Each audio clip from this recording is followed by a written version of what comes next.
Have you ever been given a simple, clear explanation of what trauma actually is? And more importantly, how to heal it? I know I haven't. For years I searched for answers. I read books, listened to experts, went on retreats, explored different therapies and spent far too long trapped in fear, anxiety, depression and scores of other symptoms. Trauma always felt mysterious, sinister and frightening to me. In fact, I spent decades not knowing I had PTSD and CPTSD.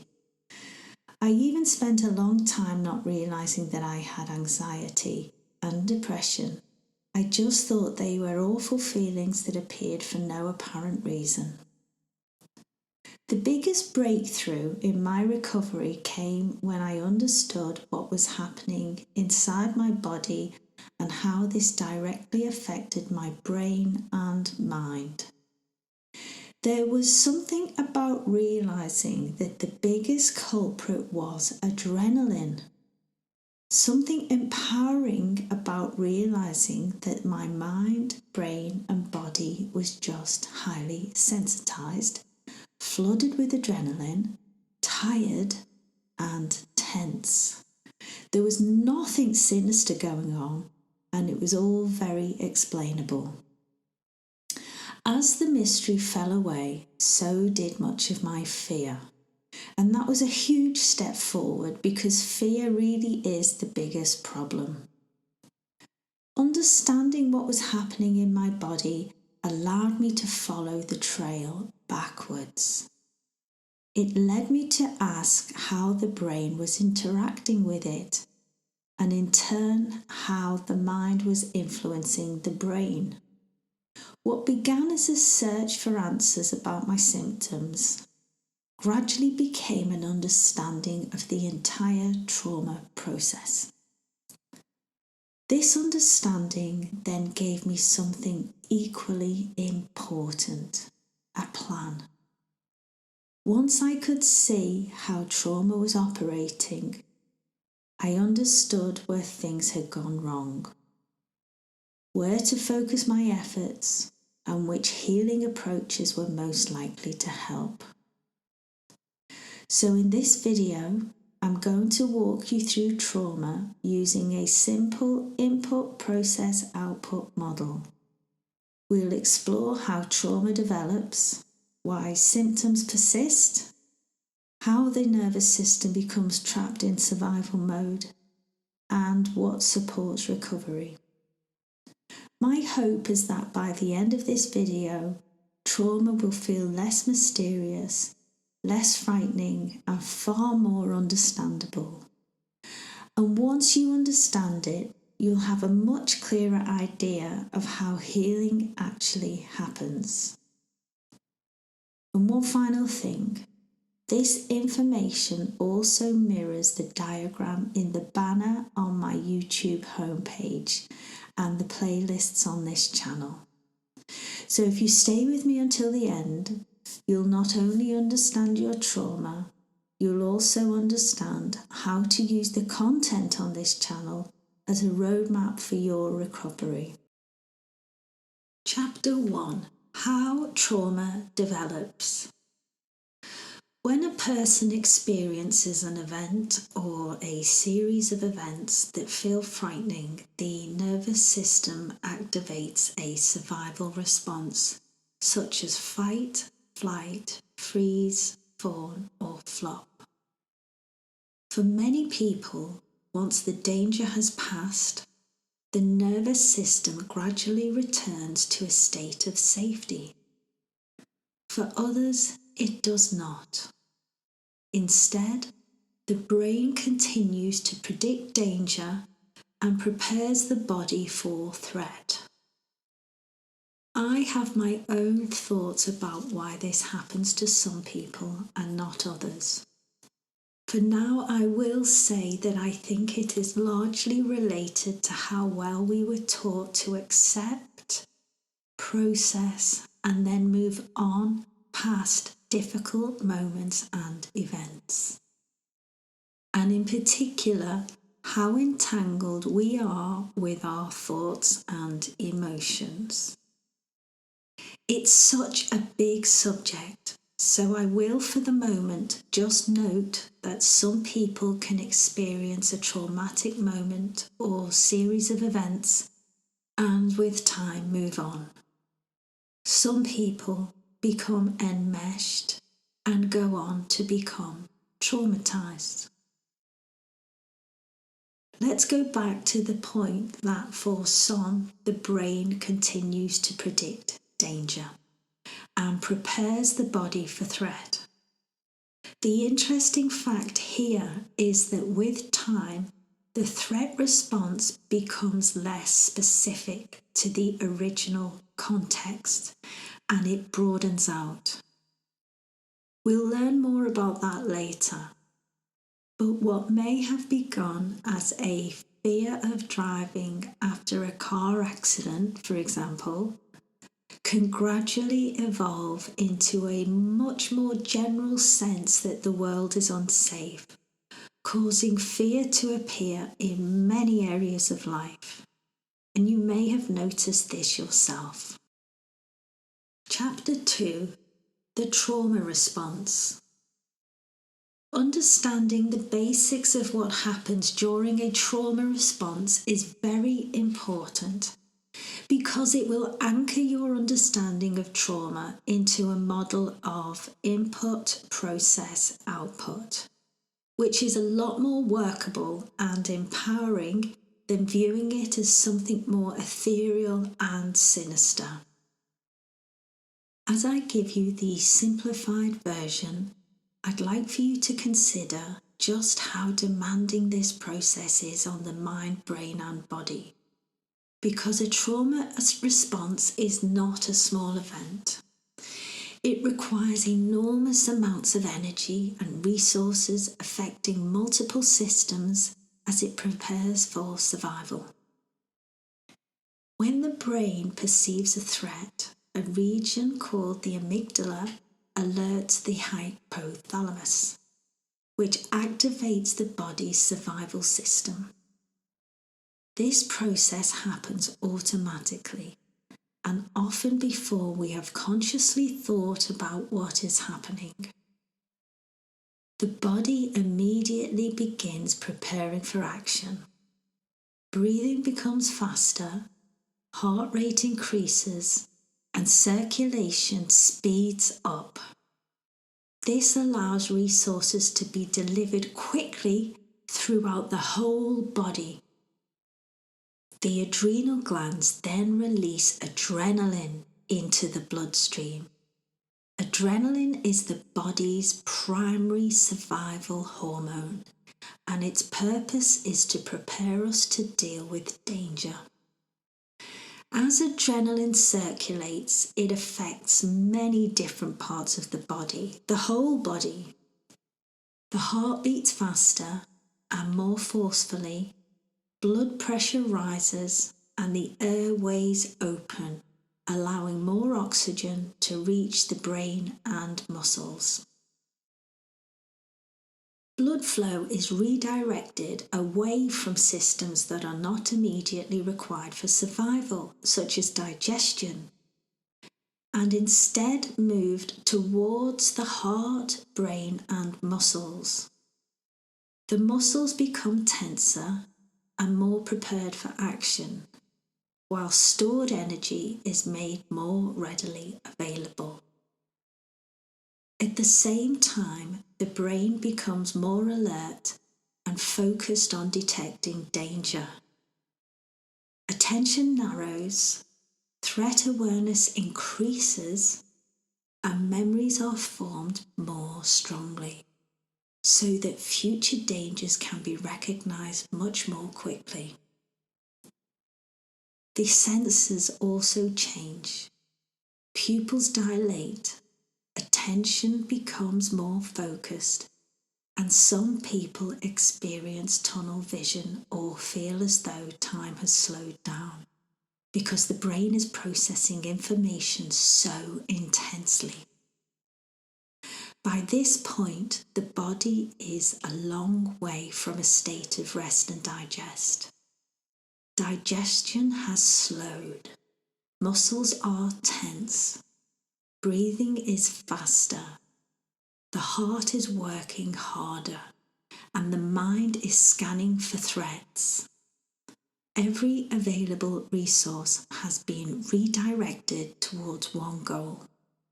The entire system has become primed for danger, ready to detect it, react to it, and remember it should it happen again. And it's important to realise that this is what is happening to you and in your system when you're in heavy traffic, when you're having an argument, or when you're trying to meet a deadline at work. This process is not being reserved for when you are attacked. If you have PTSD or CPTSD or anxiety, this is happening to you probably week in, week out, or day in, day out. It's real and it's part of your life. Chapter 3, Acute Symptoms. We've just learned that blood flow is redirected away from systems that are not immediately required for survival, one of which is digestion. Instead, the blood moves towards the heart, brain, and muscles. With that in mind, is it really surprising that we may experience diarrhea, nausea, or stomach discomfort when the digestive system receives less attention and fewer resources? Is it surprising that we become aware of our heartbeat or notice our breathing becoming faster when the cardiovascular system is being primed for action? Likewise, if the brain is operating in a heightened state of alertness, is it any wonder that some people experience headaches, migraines, dizziness, blurred vision, or difficulty concentrating? And when muscles are continuously prepared for action, remaining tense and contracted for long periods, it becomes much easier to understand how aches and pains can develop. These are just a few examples. The threat response affects the whole body.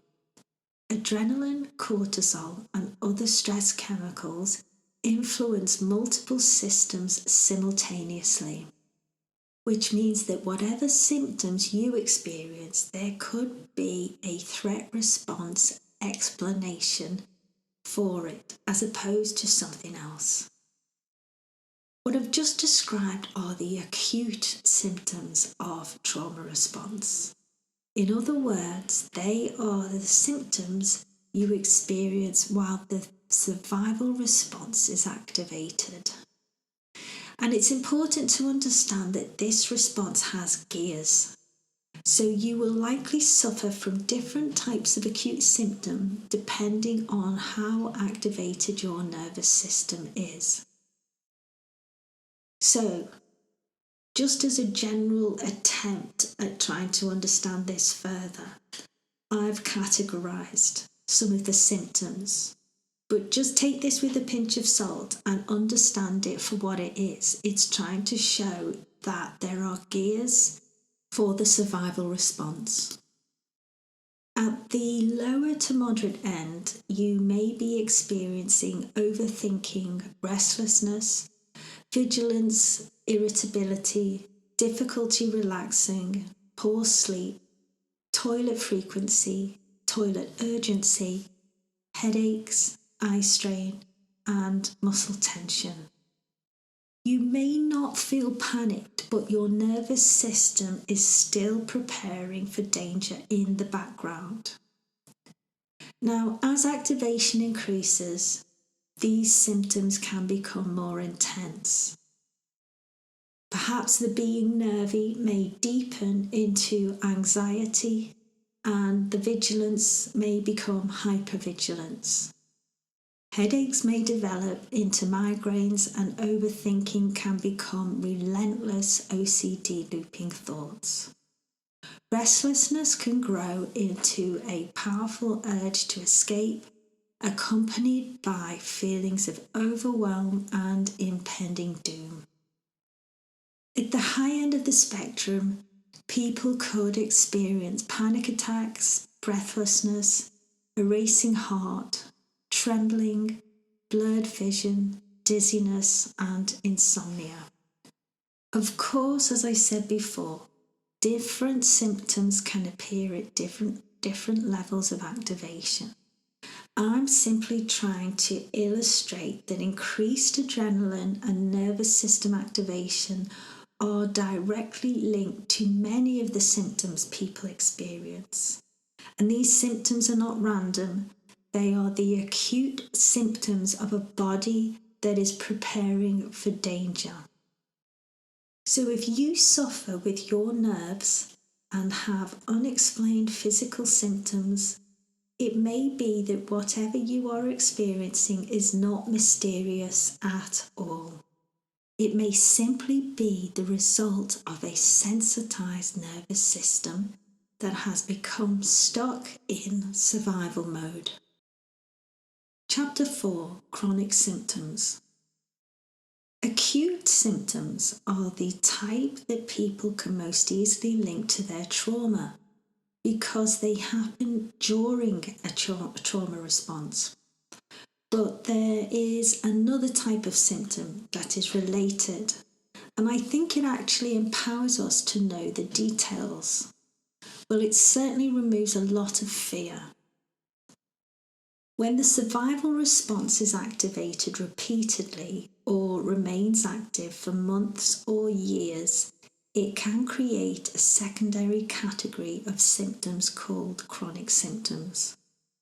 What do I mean by this? Well, when adrenaline, cortisol, and other stress chemicals are repeatedly released to prepare the body for danger, the body spends less time in a state of rest, digestion, and repair.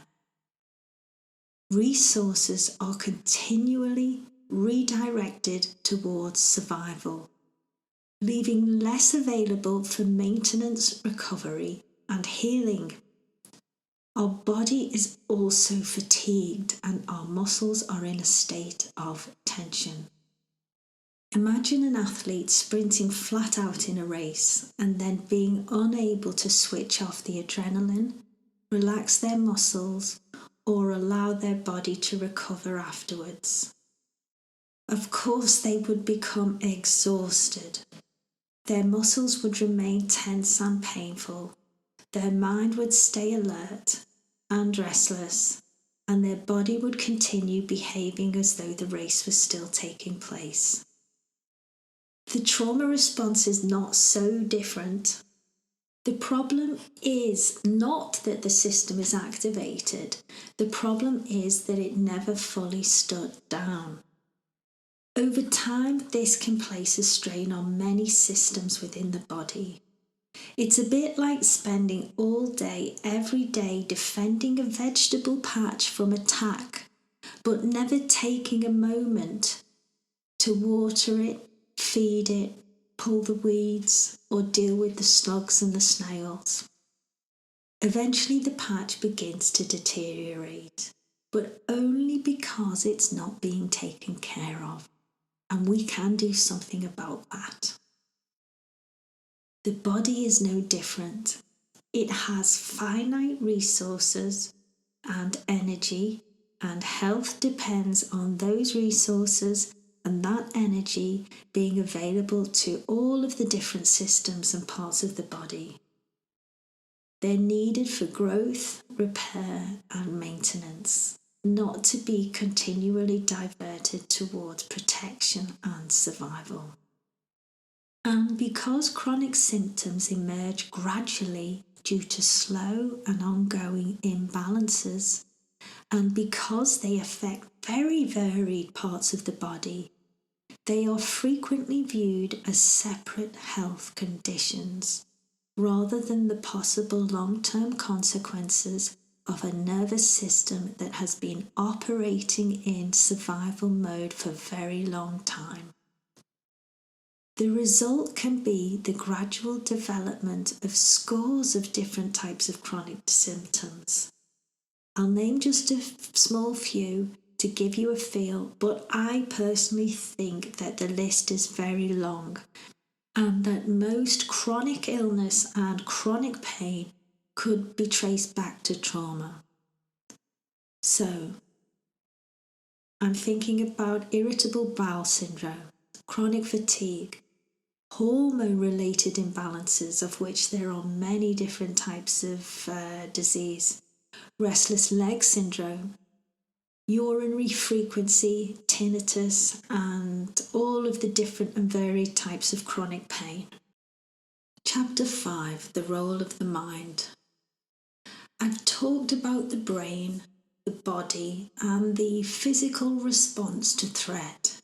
Now let's introduce the concept of the mind. For our purposes, imagine that the mind has a list of what it considers safe and what it considers dangerous. This list has been created from our lived experiences, from childhood through to the present day. On the danger list might be things such as being criticised, social situations, being alone, being in a relationship, physical symptoms, and conflict. Have a look at the image on the screen to see a list of other items that might be on a danger list. Items can be added to this list when they trigger emotions that feel overwhelming, frightening, or impossible to cope with.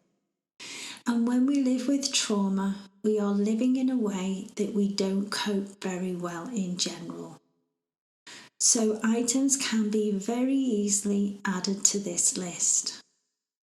What's important to know here is that if the mind associates a certain situation with a painful emotional experience, it will label it as dangerous so that it can be avoided in the future. It's very black and white in this way. It's saying to itself, I can't cope with being rejected. Rejected makes me feel terrible emotions that I can't handle. So being rejected needs to go on the danger list, and I will avoid being rejected in the future. We are in effect thinking certain people, places, and experiences are dangerous when the real issue is that we can't cope in general with uncomfortable or painful emotions.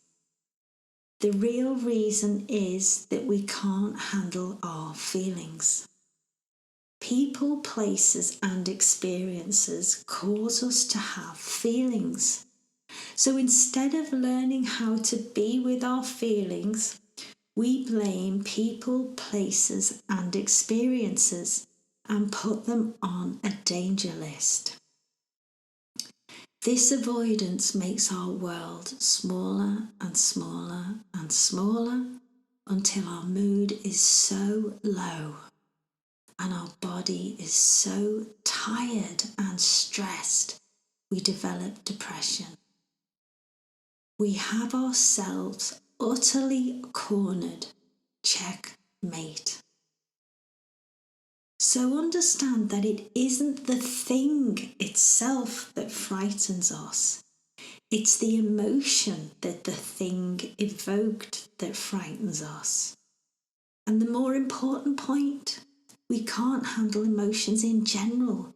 So with time, everything starts to frighten us. So for example, if we go to the top of a tower and view the horizon from behind a window, we could experience such fear that we become afraid of heights. Now, in this situation, we are safe. there is no chance that we could fall to the bottom. What happened was that we could not cope with the emotion of fear in our body, and so we put heights on the danger list. Another example is a person may make a mistake at work and feel overwhelming shame. The mistake and its consequences are not dangerous. People make mistakes every day at work, big ones and little ones. But because the feeling of shame felt so physically painful and the person read this physical pain as dangerous, their mind places work and making mistakes onto the danger list.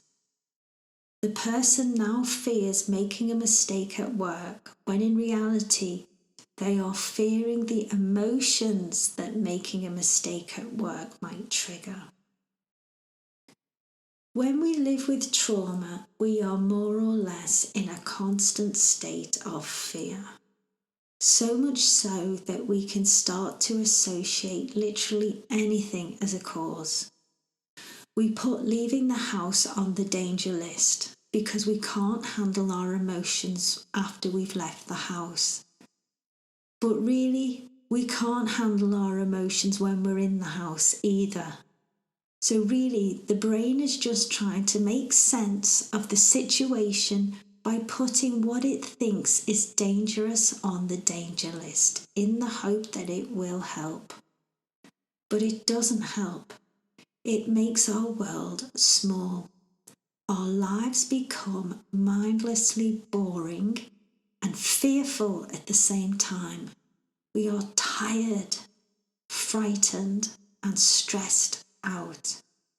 And with time, the associated low mood can develop into full-on depression.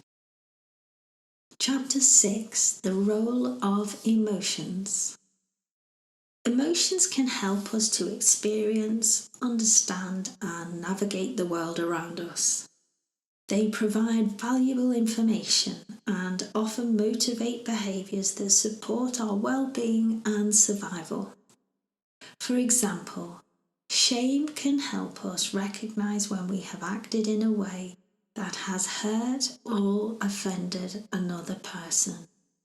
It encourages us to reflect on our actions, make amends, and repair important relationships. In this way, shame can help us remain connected to our family, community, or social group. From an evolutionary perspective, this makes sense. Human beings survived in groups, and maintaining those connections was often essential for survival. The same principles applies to all of the other emotions. Fear alerts us to danger and encourages caution. Sadness can help us process loss and seek the support that we need from others. Anger can signal that a boundary has been crossed and motivate us to protect ourselves. Their purpose is generally protective and progressive.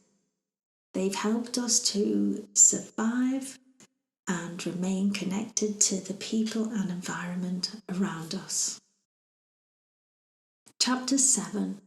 Emotions can be painful and uncomfortable, but they are not dangerous.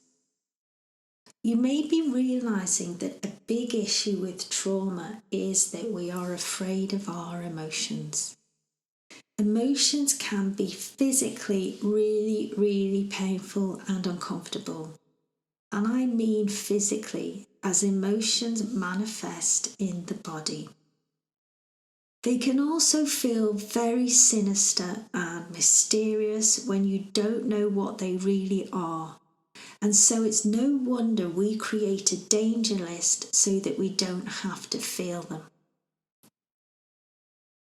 At their most basic level, emotions are neural activity that trigger a biochemical response in the body. We've already learned that adrenalin is a big ingredient for fear, as is cortisol.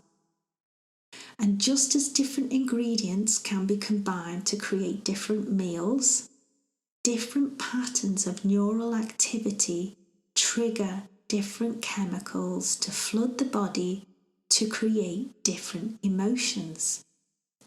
So ingredients A plus B plus C will make us feel shame. Ingredients C plus B plus D will make us feel guilt.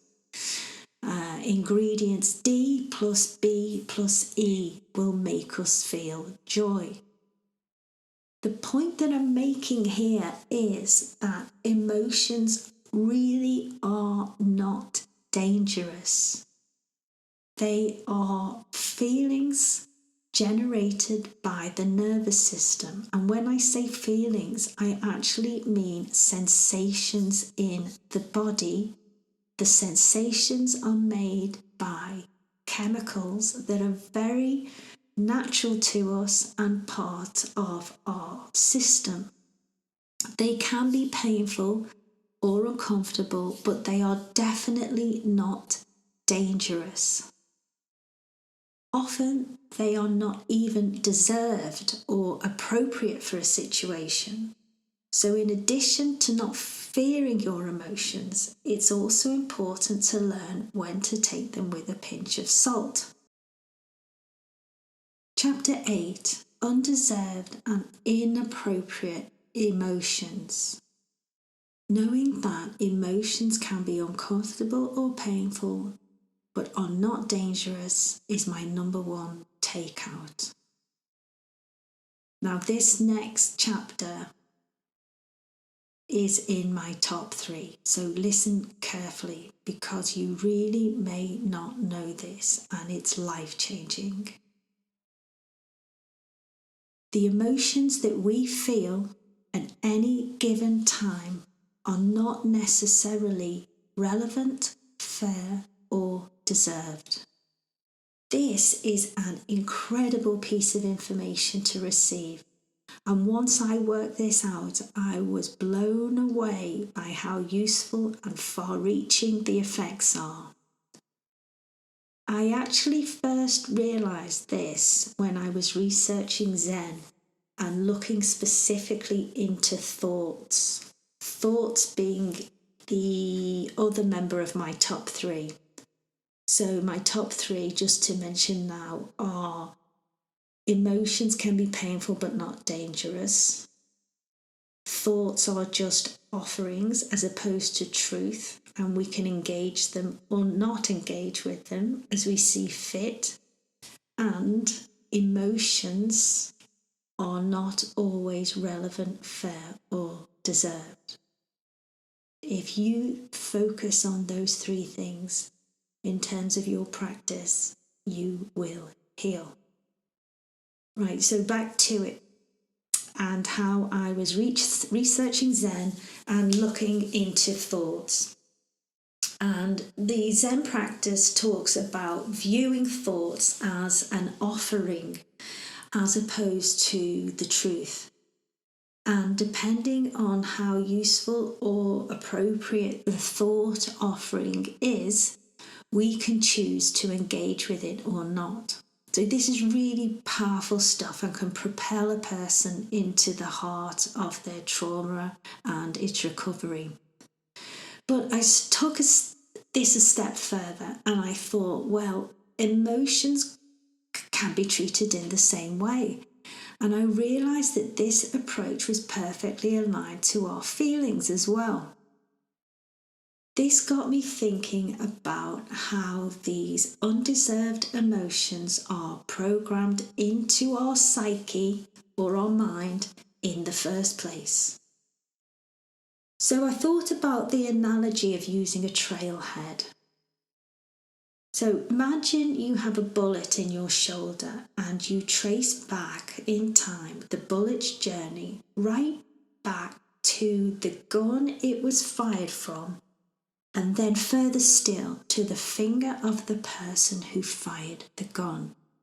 And there we have our programmer for our emotions and our thoughts. So with this in mind, I wrote down the type of statements my inner voice was saying to me over the course of a day. As I reviewed the statements, I could see there was a batch that was fear-based and a batch that was shame-based thoughts. And then as I looked at the page, I could almost hear one of the grown-ups in my life saying the fear-based comments to me, and another grown-up in my childhood saying the shame-based comments to me. And that, you know what, they weren't even said in a mean way. Most of the time, these people were using either fear or shame as a leverage to either protect me or to encourage me to do something. So I'm going to make up some comments now just to bring this to life. So examples of a caregiver using fear to try to get their child to do as they're told, or to encourage them, or to protect them. If you don't drink your milk, your bones won't grow right. If you don't do as you're told, I'm going to call the priest. If you run too far away from me, someone's going to take you. If you don't behave, the police will come and get you. If you don't work hard at school, you'll end up on the streets. Don't climb that tree, you'll break your neck. Don't talk to strangers, they'll kidnap you. If you don't go to sleep right now, you'll be exhausted tomorrow and you'll spoil your trip. And bear in mind, these comments are at the level where the parent is really trying to be helpful, and yet they can still become a really strong program that develops in the mind of a child, where fear can become the go-to default inappropriate emotion for most encounters in their life. And just as an example, here's some shame-based comments that a caregiver might offer their child to motivate them in a way that they think they're doing their best, or in a way that is really to them quite trivial. So, everyone else is all right. What's wrong with you? Stop being so sensitive. What are you crying for, you big baby? People are looking at you, you silly sausage. Come on.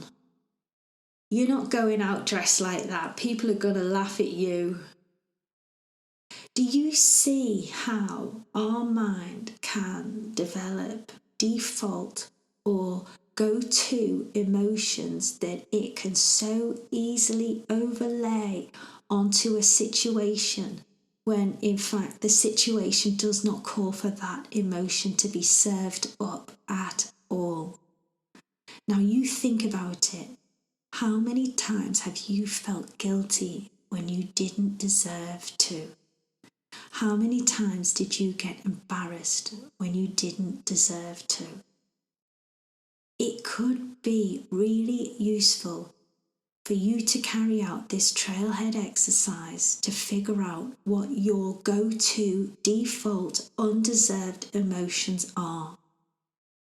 And also, as you move through your day and you have an emotion and a relating thought, think about whether it's been pre-programmed, and think about whether the situation and you actually deserve the emotions that are being offered up.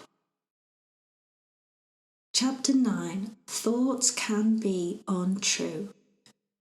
And And before I was talking about my top 3 in terms of the areas that are most impactful when it comes to staying stuck in trauma, and also the same 3 areas that I think we really benefit from when we work with them to try and change our ways.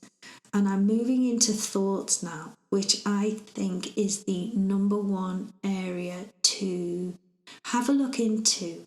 Have a look how you respond to your thoughts and whether you even knew that you had a choice.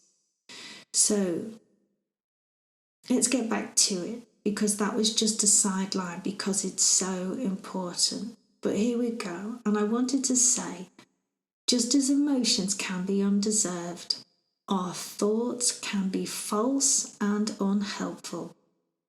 One of the most important shifts we can make is to stop assuming that every thought is useful or even true.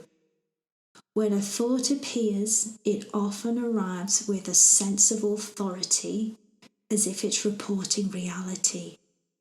But in many cases, especially in a dysregulated system, it's doing something else, such as catastrophizing, crystal ball gazing, scenario planning, or rehearsing.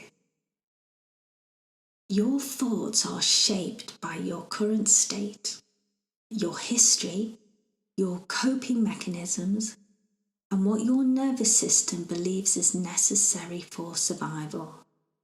So rather than treating thoughts as facts, it's often wiser to see them as proposals.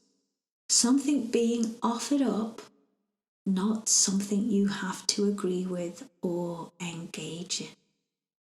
From that perspective, you don't have to enter into a conversation with every thought that arises. You can begin to relate to thoughts more like passing options. Is this helpful? Is it true? Is it needed right now? And if not, just let it dissolve. Chapter 10, Coping Mechanisms. For those living with trauma, it's probably been an awfully long time since you've experienced peace. Instead, your mind is acting in service to your protector parts that you have built up over the years. Protector parts are coping mechanisms that we develop tactically in childhood. For example, a child may strategize that doing things really well reduces the possibility of negative feedback, because negative feedback makes her feel shame, and shame is painful and frightening. She decides that if she scores 10 out of 10 in her spellings each week, receives the Star of the Week award at school, and is really good at her dance class, then her father will only have positive things to say to her, reducing the chances of him looking disappointed. With time, this tactic becomes a behavioural trait, which in turn becomes a personality trait, and we may call this behaviour being an overachiever as the child grows up. Being an overachiever is a manager part in internal family systems.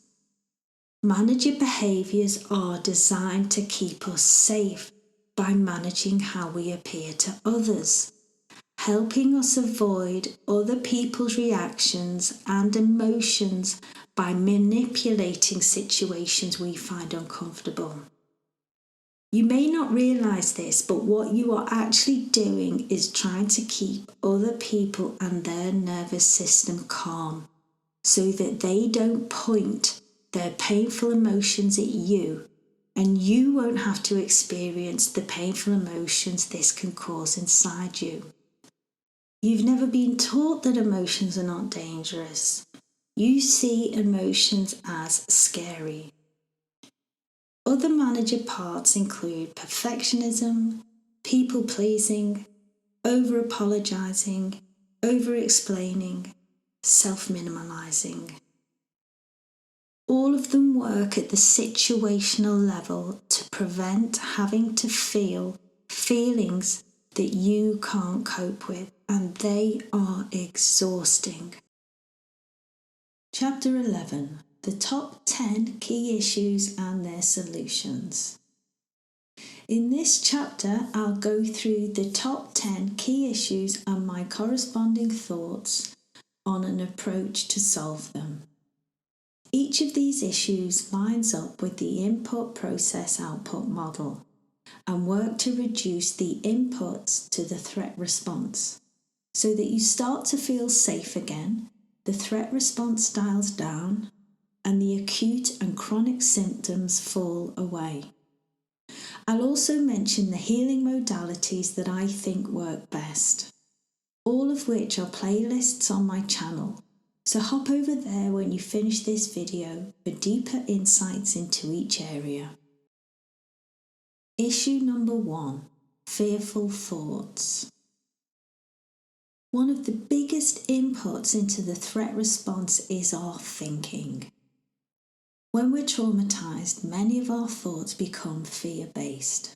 They predict danger, imagine worst-case scenarios, and keep the nervous system on high alert.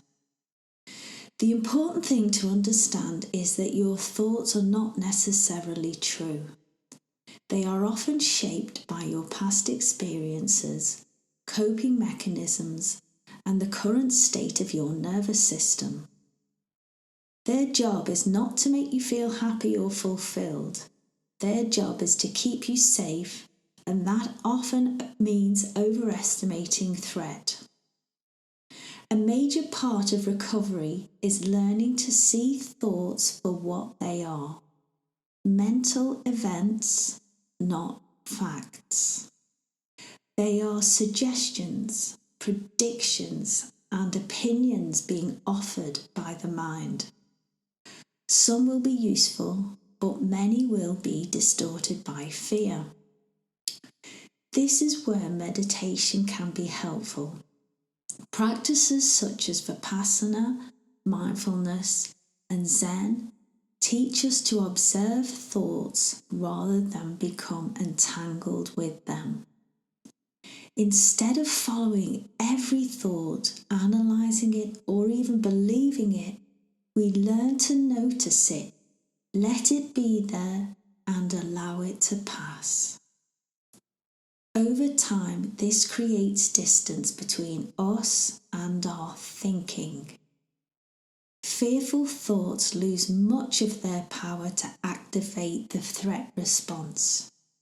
The nervous system begins to settle, and we spend more time in the peace that exists when we are no longer caught up in every thought that passes through the mind.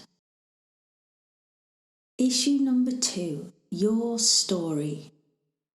Another major input into the threat response is the story we tell ourselves about our life. When we're traumatised, that story often becomes centred around fear, regret, guilt, shame, resentment, unfairness, or loss.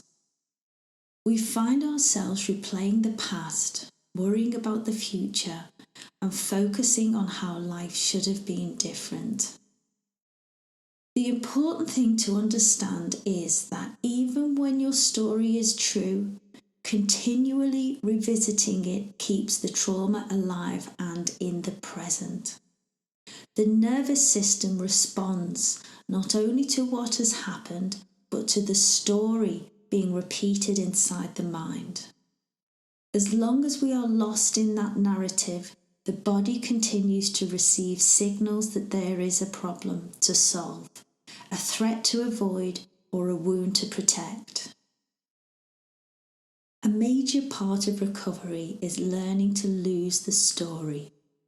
This doesn't mean denying what happened or pretending it didn't matter.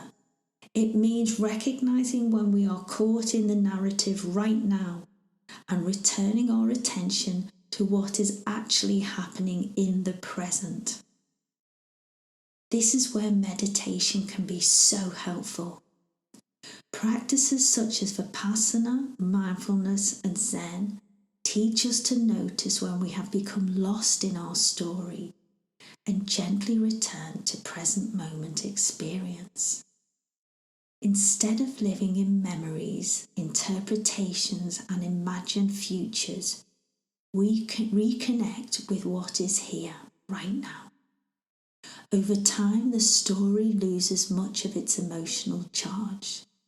The nervous system receives fewer threat signals.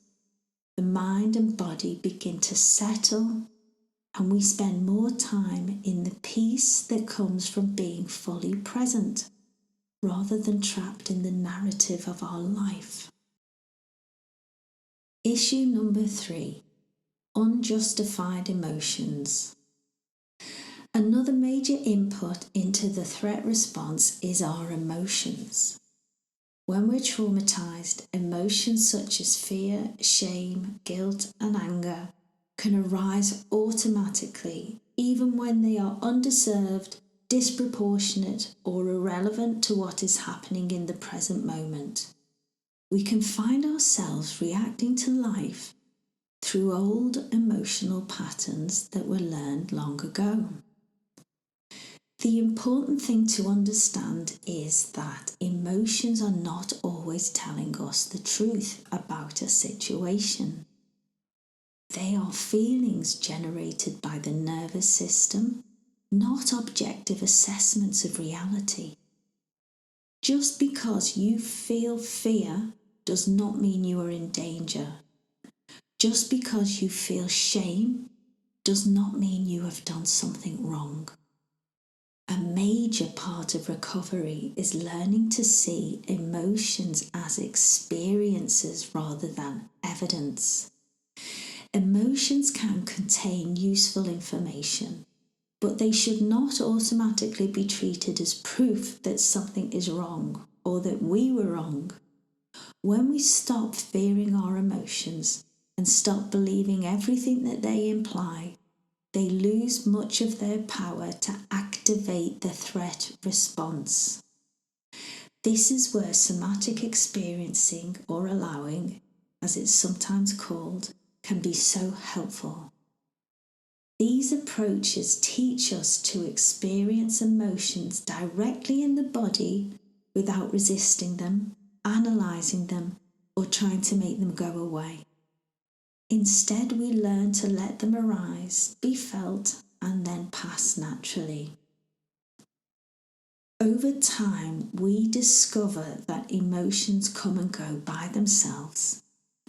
As our fear of emotions reduces, the nervous system stops interpreting them as threats. The result is a greater sense of safety, less reactivity, and the peace that comes from allowing our emotional experience to move through us rather than fighting against it. Issue number 4, you fear your emotions. Another major input into the threat response is our fear of emotions. When we're traumatized, emotions such as fear, shame, guilt, grief, can feel overwhelming and painful. The sensations they create in the body can be so intense that we begin to fear the emotions themselves. The important thing to understand is that emotions are painful, but they are not dangerous. This is one of the most important lessons in trauma recovery. Emotions can be uncomfortable, intense, and deeply distressing, but they can't harm you. The problem is usually not the emotion itself. The problem is our fear of it, our resistance to it, and our belief that we cannot cope with it. As this fear grows, we can find ourselves reacting not only to life, but to our own emotional responses. We become afraid of feeling frightened, ashamed, or angry. The nervous system then starts to interpret emotions as threats, activating the survival response whenever they arise. This is where somatic experiencing or allowing and gradual exposure can be so helpful. These approaches will teach us to directly feel our emotions rather than try to escape them. Instead of fighting the sensations in the body, we learn to make space for them, which means we learn to feel them. We learn to allow them through a sense of safety. The recognition of them being safe is just as important as feeling them. Over time, the nervous system learns that emotions, whilst painful, are not dangerous. Confidence grows, fear reduces, and the survival response begins to settle. We discover that emotions can be felt, tolerated, and allowed to pass, and that healing can happen when we stop running from our inner experience. Issue number 5. You don't understand what a dysregulated nervous system is. The important thing to understand is that a dysregulated system is not a broken or diseased nervous system. It's a nervous system that has become sensitized through repeatedly predicting and preparing for danger. When this happens, stress chemicals such as adrenalin and cortisol are released more often than they really need to be. The mind becomes fearful, the brain becomes hypervigilant, and the body becomes tense, restless, and exhausted. These are not random symptoms. They are the normal outputs of a nervous system that has been operating in protection mode for a long time. A major part of recovery is understanding what is happening and learning how to respond to it, rather than seeing the symptoms as evidence that something is wrong. We begin to recognize them as signs of a sensitized system that needs safety, not fixing. Practices such as mindfulness, vipassana, Zen, and somatic experiencing help us reduce the inputs that keep the threat response activated. As the nervous system receives fewer signals of danger and more evidence of safety, it gradually settles. Healing is not about repairing something that is broken, because it isn't. It's about helping a sensitized nervous system rediscover safety and return to a non-sensitized state. Issue number 6. You fear and don't understand your trauma-related symptoms. Another major input into the threat response is our fear of symptoms. When we're struggling with trauma, we often experience symptoms such as anxiety, fatigue, poor sleep, muscle tension, hypervigilance, dizziness, irritable bowel syndrome, migraines, pain, or toilet urgency. There are hundreds of symptoms. And these symptoms can be frightening, especially when they persist for months or years. The important thing to understand is these symptoms can be the outputs of a sensitized nervous system. They are often signs that the system has been operating in protection mode for a very long time. Yet because the symptoms feel uncomfortable and sometimes alarming, we often become frightened of them. And that fear becomes another input that keeps the nervous system activated. An important part of recovery is learning to stop treating symptoms as a threat. This doesn't mean ignoring them or refusing medical advice when appropriate. It means recognizing that many symptoms are the body's response to prolonged stress and nervous system dysregulation. The less frightened we become of the systems, the fewer danger signals we send back into the system. This is where allowing somatic experiencing and Zen, mindfulness and Vipassana can be so helpful. These approaches teach us to experience symptoms without resistance, catastrophizing or constant monitoring. Instead of fighting the sensations or trying to make them disappear, we learn to allow them to be present and observe them with greater neutrality and no story attached. Over time, the nervous system learns that symptoms themselves are not dangerous. As fear reduces, the cycle begins to weaken. Symptoms create less fear, fear creates fewer inputs, and the system gradually moves towards a greater sense of safety, regulation, and healing. Issue number 7. Solving trauma at the situational level. When we are traumatized, we often believe that the answer lies in changing, controlling, or avoiding people, places, and situations. We think if they hadn't said that, I'd be okay. If I avoid her, I won't get upset.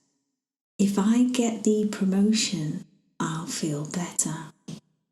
If I can just keep my boss happy, he won't get angry. The problem is that life doesn't work this way. People will say things we don't like. They will have emotions, reactions, and behaviours of their own. Situations will not always go our way. Yet we spend enormous amounts of time trying to manage the outside world in the hope of avoiding uncomfortable feelings on the inside.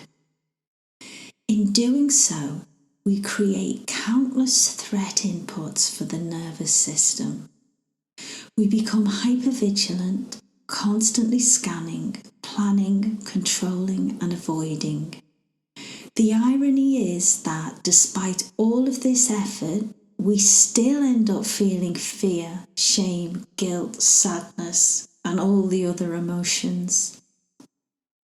Recovery begins when we realize that the problem is not the situation.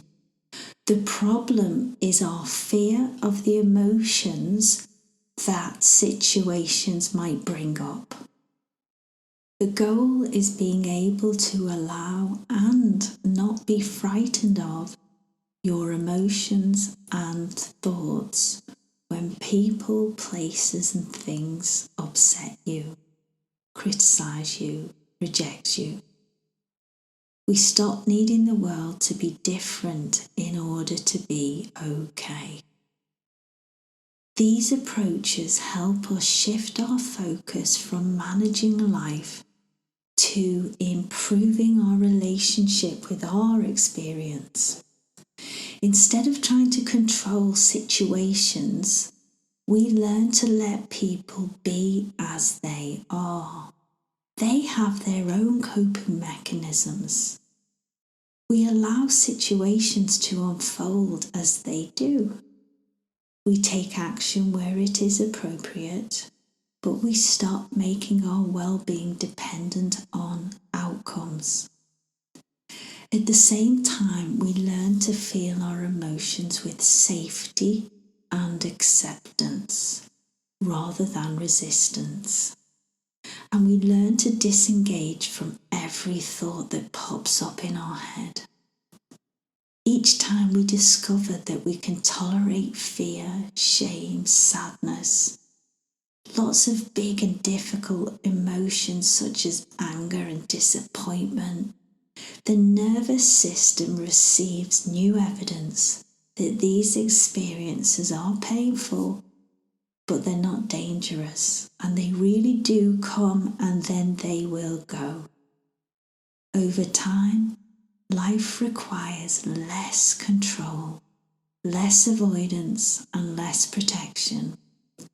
The world becomes less threatening, not because it has changed, but because we have developed the capacity to meet it as it is. I have a saying that I say to myself, and that is, just receive the day. So when I wake up in the morning and perhaps I start to have thoughts, I simply say to myself, receive the day. Issue number 8, coping mechanisms. When we're traumatized, we develop strategies to help us feel safer. We overthink, avoid, seek reassurance, people please, withdraw, stay busy, strive for perfection, or use countless other behaviours to manage how we feel. The problem is that whilst these strategies can provide short-term relief, they come at a cost. They consume so much energy, create stress, and prevent the nervous system from learning an important lesson. We really can cope without them. Every time we rely on a coping mechanism, we become outcome dependent. We're really banking on a certain outcome which the nervous system receives as an input into the threat response if it doesn't happen, and even if it does happen. And as a result, the cycle continues. The goal is to gradually reduce our reliance on coping mechanisms and discover that we can tolerate thoughts, emotions, symptoms, and sensations that we've been trying to avoid. As confidence grows, the need for protective behaviours naturally begins to fade. Internal family systems helps us understand the protective parts behind our coping mechanisms and appreciate that they are really trying to help us, not harm us. Allowing or somatic experiencing helps us to stay present with the thoughts, emotions, and sensations that these behaviours are really trying to help us to avoid. Exposure helps us gradually stop relying on the behaviours themselves. Over time, the nervous system learns that safety does not come from people-pleasing, perfectionism, peacekeeping, or seeking reassurance.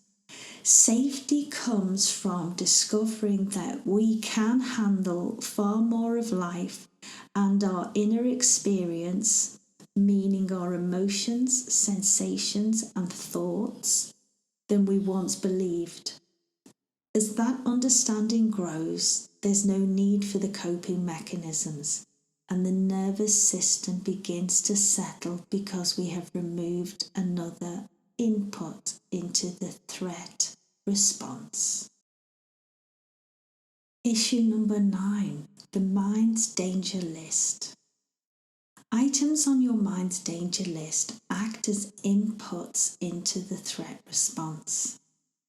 Every time you encounter, anticipate, or think about one of these items, the nervous system receives a threat signal and responds accordingly. Over time, your mind compiles a large list of people, places, things, situations, memories, emotions, smells, and physical sensations that it believes are dangerous. It then encourages you to avoid, blame, or protect yourself from them. Whilst this strategy is designed to keep you safe, it often has the opposite effect. The danger list grows larger and larger, more and more of life is viewed as threatening, and the nervous system becomes increasingly sensitized. Many of the items on your danger list are not actually dangerous. They have simply become associated with a painful emotion or sensation. And as you regard painful emotions as dangerous, anything that triggers that emotion goes on the list. Exposure helps us to gradually re-engage with the items on the danger list. And when we do exposure, we do it with allowing and somatic experiencing to help us remain present with the emotions and sensations that arise during this process. Zen helps us to not become entangled with unhelpful and untrue thoughts, and IFS, internal family systems, helps us understand and reassure protective parts that are convinced these situations are unsafe. Over time, the nervous system learns that many items on the danger list do not need to be feared, resulting in less avoidance, greater freedom, and a calmer, more regulated system. Issue number 10, identity. You're sick and you can't cope. Another problem that can develop is that trauma stops feeling like something you experience and starts feeling like who you are. After years of symptoms, limitations, and failures, it is understandable that you stop seeing yourself as a capable person who is having a difficult experience, and instead see yourself as someone who is broken, fragile, and unable to cope. The important thing to understand is that you have now found a healing path, and a major part of recovery is separating your identity from your symptoms. This will be difficult in the beginning because the road out of trauma can be very long. So try to take faith from others who have walked the road ahead of you and recovered. But as time goes by, revisit this point. Internal family systems can be extremely useful. It helps us to disentangle from trauma-based identities and reconnect with the true self-led part of us. I find Zen teachings even more powerful. It teaches that you are simply awareness itself, and thoughts, emotions, and sensations arise within that experience. When this clicks, and it can take a bit of time, it becomes a very practical and direct pathway out of being sick and incapable. Why? Well, because trauma is fundamentally caused by our thoughts and our approach to thinking. Our body may keep the score, but it's the mind who put baby in the corner. With time, by realizing that emotions, thoughts, and sensations are simply appearing within you as consciousness itself, you can let them come and go. You can disentangle yourself from the experiences around you and start to live in peace. Your system gathers evidence that you are capable because you have found a way to now live on the riverbank of life instead of hurtling through its waters. Chapter 12. Why does healing take so long? One of the questions people often ask is, if healing is possible, why does it take so long? And there are many reasons, but let me have a stab at a few. Firstly, trauma affects all of the body. It's not just a broken leg or a cold.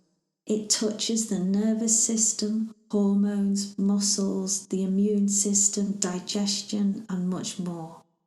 When the threat response has been active for months or years, the body really does need a lot of time to repair, rebalance, and recover. Biological systems simply do not change overnight. Another reason is that the subconscious mind learns much more slowly than the conscious mind. The conscious mind can understand an idea in a few minutes and accept it as truth. The subconscious will not. It believes through experience rather than logic. Understanding that you are safe is one thing. Deeply knowing it is another. So it takes a lot of repetition for the subconscious to downgrade the alarms. New habits take time to develop, make sense, and then replace old habits. Many traumatized people have spent years practicing fearful thinking, avoidance, coping mechanisms, and self-protection. Recovery involves repeatedly practicing new ways of responding to thoughts, emotions, symptoms, and situations until they become the new normal. Often we have to use our new ways of working in many different situations for them really to bed in. We may be practicing at work, with our family, with our partner, just going to the shop, responding to an email. There are so many ways in which we need to practice our new way of thinking, feeling, and behaving for this to all really bed in and become a part of who we are. And the same is true of the stories we tell ourselves. Many people have spent years reinforcing narratives of fear, regret, and guilt. Even when we decide to let those stories go, the habit of returning to them often remains. It takes time for the mind to stop rehearsing the old narrative, and it takes a lot of practice in meditation and then taking that into real life to bring ourselves back to the present by using all the techniques that we learn in meditation and applying them as we move through the day. Healing tends to happen very gradually and in small increments that are difficult to notice from one day to the next. The nervous system slowly predicts danger less often, spends more time in safety, and allows the body to shift from protection towards rest and digest, which eventually means healing. So for all those reasons and many more, recovery is often measured in years rather than weeks or months. And that can feel frustrating, but it's also very reassuring because it means you really are changing. And in the future, when the bad and the unexpected things do happen, you'll be able to deal with them so much better. Chapter 13. Let peace of mind be your guiding light. It's worth bearing in mind that trauma is, in many ways, the opposite of peace. A traumatized mind is the opposite of peace of mind. If true peace of mind is when your mind is empty of thoughts and you're unaware of yourself, then can't we somehow let this become a guide for how we heal? Meditation helps us disentangle from our thoughts. Somatic experiencing helps us allow what is happening in the body without becoming involved in it. Internal family systems helps us unblend from our parts and rest more fully in self. Are you using tools and techniques that genuinely move you towards less mental activity, more safety, and a greater sense of peace? This understanding can also help us make wiser decisions throughout the day, we can simply ask ourselves, does this move me closer to peace of mind or further away from it? Because as well as our practices such as Zen, meditation, mindfulness, IFS, somatic experiencing, it absolutely is how we spend our day. So, does a walk in nature move me closer to peace of mind, or does scrolling on social media? Does gossiping about other people move me closer to peace of mind, or does quiet presence and genuine connection? Does repeatedly telling my trauma story move me closer to peace of mind, or does accepting it and gently letting it rest? Used in this way, peace of mind becomes a compass and helps us extinguish the inputs from the input process output model. So remember the thought that true peace of mind is when your mind is empty of thoughts and you're unaware of yourself. Chapter 14, Next Steps. In terms of next steps, it will be useful for you to have a look at the banner at the top of my channel homepage. It's a visual aid which links how we change our approach to thinking and feeling with the different types of healing modalities such as Zen, somatic experiencing, or internal family systems. The playlists also link to this visual aid. I have one called Somatic Healing Allowing, for you to practice allowing your emotions. There's another called Zen Vipassana Mindfulness, for you to work on your thoughts. And there's another still called Internal Family Systems Parts Work, Shadow Work, to help you work with your most vulnerable emotions and identify your coping mechanisms. There is a lot of crossover between all of them though, as there should be, and many of my meditations include more than one technique. Meditation really is the key to learning how to change how you think, feel and behave. You will learn the theory through videos and carrying out formal meditation each day. And it's with sustained practice and taking the learnings into real life that will convert the theory into behaviour. I really do advise you to meditate formally every day, as you're not only learning, you will also be keeping your healing front of mind.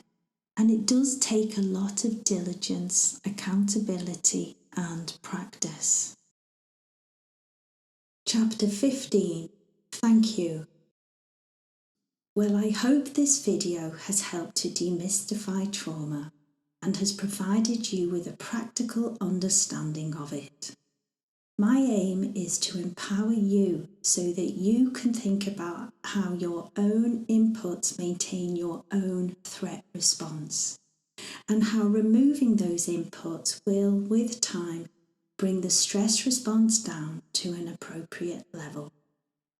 With time and effort, you will have a nervous system that reacts more appropriately to life's circumstances, and your body will channel resources and energy into states such as rest, digest, and repair. You will start to heal, and your symptoms will fall away. Thank you so much for staying with me until the end. I really do hope that this video helps you on your journey. If you feel like it was useful, could you do me a really big favour and encourage YouTube to place it in front of other people who may really need it by placing a like, share or subscribe. And if you would like to support me in having the time and resources to make more videos, please join the membership. In the meantime, keep practicing and I'll see you on the next one.